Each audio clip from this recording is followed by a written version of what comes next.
ये तस्वीरें इस वक्त आप देख रहे हैं, लेकिन सबसे पहली प्राथमिकता लोगों की जान बचाने की है और इसीलिए मौके पर राहत और बचाव का कार्य इस वक्त जारी है। जो राज्य सरकार के जितने भी महकमे के लोग हैं, जो आला अधिकारी हैं, इस वक्त वो रवाना हो चुके हैं। कुछ लोग पहुंच चुके हैं। गुजरात के पूर्व मुख्यमंत्री विजय रूपाणी का जो एयर टिकट, जो बोर्डिंग पास है, वो भी इस वक्त आपके सामने है। और साथ ही लंदन से गैटविक की तरफ, ये लंदन के गैटविक अहमदाबाद से जाना था और उनकी वापसी की जो टिकट थी वो भी देखिए बुक्ड थी। उनकी जो वापसी की टिकट थी, उनको वापस लौटना था लंदन गैटविक से अहमदाबाद। उनकी टिकट सामने आ चुकी है। अहमदाबाद से लंदन के गैटविक उनको जाना था और इस प्लेन ने 1:10 पे उड़ान भरने का समय इसका तय था और इसी प्लेन में विजय रूपाणी भी सवार थे और इसके साथ बाकी लोग। प्लेन जैसे ही क्रैश हुआ, आग और धुआं साफ तौर पर नजर आया क्योंकि ये रिहायशी इलाका था। फौरन वहां पर लोगों का जमावड़ा और देखिए तस्वीरें अपने आप में बहुत कुछ बताने के लिए काफी हैं। इसके साथ ही इंडिगो की तरफ से भी ट्वीट कर दिया गया है। जो घटना हुई है, जो दुर्घटना हुई है अहमदाबाद एयरपोर्ट पर, उसको लेकर अपना दुख व्यक्त इंडिगो की तरफ से किया गया है और इसके साथ जो मौजूद पैसेंजर्स, क्रू और जो बाकी फैमिलीज थी, हम उनके साथ खड़े हैं और एयर इंडिया के साथ इस मुश्किल घड़ी में हम साथ में हैं, ये इंडिगो की तरफ से ट्वीट किया गया है। लेकिन जैसी जैसी तस्वीरें सामने आ रही हैं, प्लेन क्रैश होते ही आग और धुएं का गुबार उठता हुआ नजर आया। देखिए आग पर काबू पाने की कोशिश फौरी तौर पर की गई है। टेक ऑफ करने के दौरान ही, जैसे ही टेक ऑफ किया इस प्लेन ने, एयर इंडिया के विमान ने, वैसे ही ये क्रैश हो गया। साथ ही सूरत और वडोदरा से राहत टीमें रवाना कर दी गई। गुजरात के सीएम भूपेंद्र भाई पटेल सूरत से अहमदाबाद के लिए रवाना इसी खबर के साथ हो चुके हैं। लेकिन अभी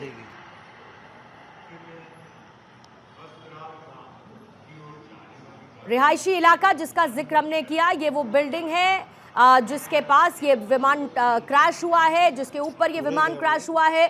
वहां पर भी देखिए किस तरीके का हालात है और तस्वीरें बताने के लिए काफ़ी हैं ये हादसा कितना गंभीर है। हर तरफ धुएं का गुबार इस वक्त आपको नजर आ रहा है। रेस्क्यू ऑपरेशन चलाया जा रहा है। इसी बीच में बीजेपी ने अपने तमाम कार्यक्रम जो है वो स्थगित कर दिए। बांग्लादेश उच्चायोग में ये प्रदर्शन होने वाला था। अहमदाबाद हादसे के बाद ये फैसला लिया गया है।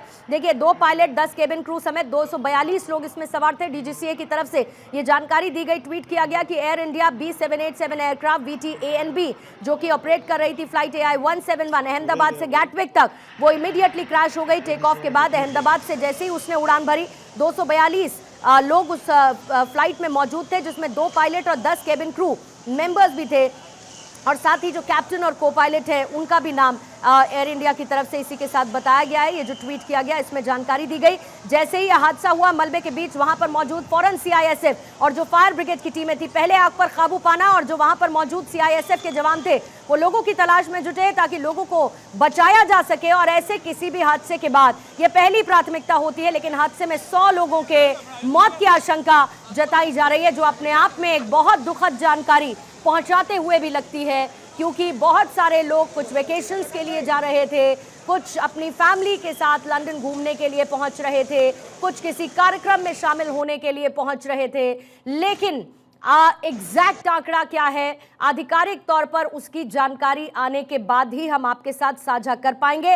हादसे के बाद इमारत की बिल्डिंग में प्लेन धंसा, वो तस्वीरें भी हमने आपको उस बिल्डिंग की दिखाई, किस तरीके से वो भी पूरी तरीके से जल गई जहां पर आग बुझाने की कोशिश की जा रही थी। साथ ही गुजरात के जो मुख्यमंत्री हैं भूपेंद्र भाई पटेल सूरत से अहमदाबाद के लिए वो रवाना हो चुके हैं। राहत और बचाव कर्मियों की कई टीमें एयरपोर्ट के लिए भेजी गई, जिसमें से इस वक्त कई टीमें घटनास्थल पर भी मौजूद हैं।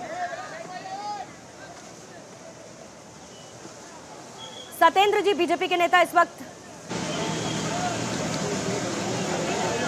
सत्येंद्र कुलावकर बीजेपी के नेता इस वक्त हमारे साथ मौजूद हैं फोन लाइन पर।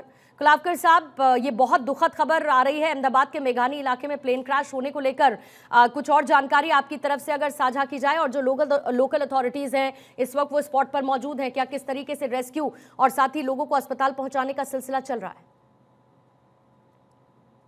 घटना है ये गुजरात के लिए भी और भारत के लिए भी कि एयर इंडिया का AI-171 बोइंग 787 जो विमान है वो दुर्घटनाग्रस्त हुआ है। इसके लिए जो भी बचाव कार्य है उसको वेगवंत करने के लिए गुजरात की पूरी जो मशीनरी है, सरकार की जो मशीनरी है वो और स्थानिक प्रशासन भी लगा हुआ है।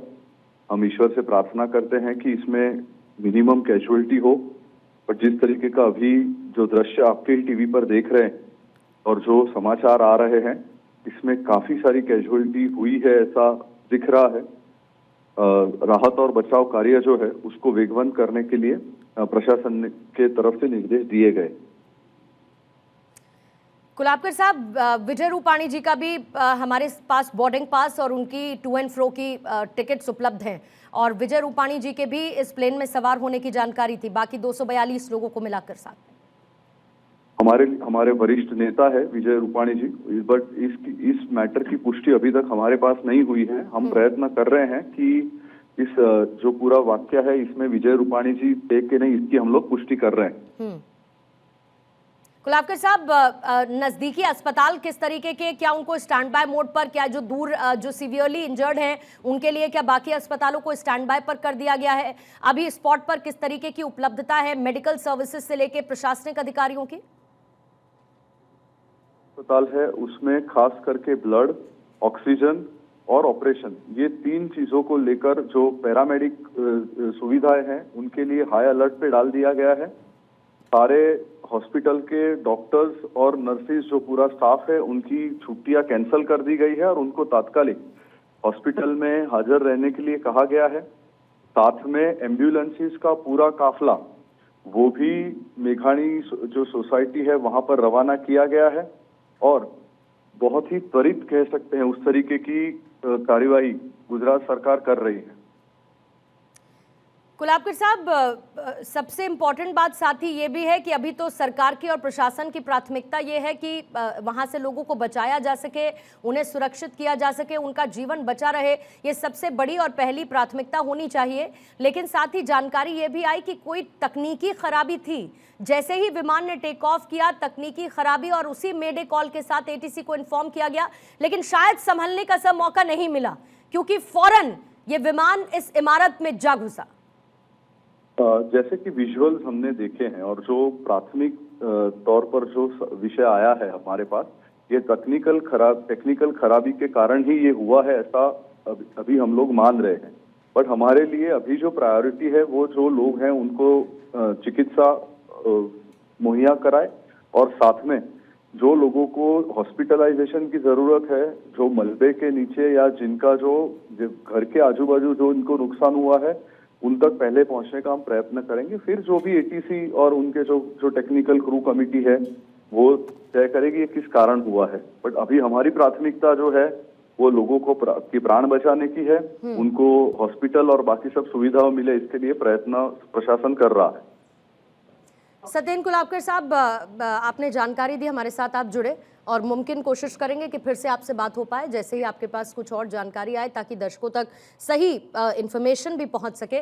और साथ ही अनफॉर्चुनेटली इस वक्त स्क्रीन पर वो लिस्ट है, उन यात्रियों की सूची है, उनका नाम है जो इस विमान में सवार थे, इनकी वेलबींग की, इनके सुरक्षित होने की जानकारी और आधिकारिक जानकारी का इंतजार बेसब्री से शायद हर किसी को है।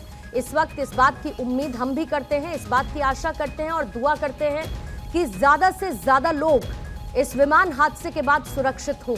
ये फिलहाल लिस्ट है और इस लिस्ट में देखिए एक बार फिर से विजय रूपाणी का नाम भी आपको नजर आएगा, उनका बोर्डिंग पास, साथ में उनकी आने जाने की टिकट, ये तमाम उपलब्धता है। विजय रूपाणी भी इस प्लेन में सवार थे, लेकिन 242 लोगों की मौजूदगी, 242 लोग यात्री जिसमें क्रू मेंबर्स साथ ही पायलट मौजूद थे, ये हादसे का शिकार हुआ है। वडोदरा से भी 3 और टीमें इस वक्त भेज दी गई हैं।